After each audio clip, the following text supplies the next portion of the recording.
Hello everyone, আসসালামু আলাইকুম।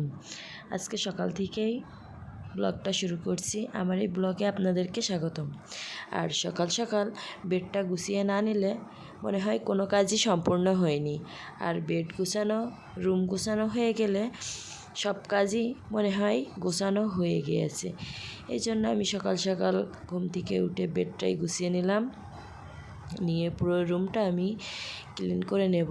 আর যাদের বাসায় বাচ্চা কাচ্চা আছে তারা খুব সহজে ঘর বাড়ি পরিষ্কার করে রাখতে পারবেন না, এটাই স্বাভাবিক। আর এই যে দেখেন, আমার মেয়ে আর আমার ছেলে খেলা করছে দুইজনা মিলে। এই যে তারা দুইজন খুবই ভালোভাবে খেলা করে। আর এই যে ঘরের ভিতরে বসে বসে খেলা করছে।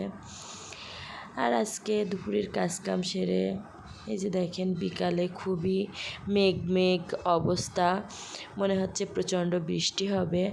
আর আমাদের এখানে অনেক দিন এখনও বৃষ্টি হয়নি, এই গরমের কারণে এখনও বৃষ্টি হয়নি। এই যে দেখেন, আমার মনে হচ্ছে মেঘের যে অবস্থা, বৃষ্টি হবে। এই যে দেখেন, আলহামদুলিল্লাহ বৃষ্টি হয়েছে। আর বৃষ্টিতে পানি কতটা বেঁধে গিয়েছে দেখতেই পারছেন। এখানে শিলাবৃষ্টি আর বৃষ্টি হয়েছে।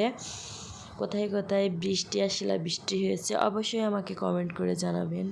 আর আমার ভিডিওটা ভালো লাগলে অবশ্যই লাইক কমেন্ট করবেন।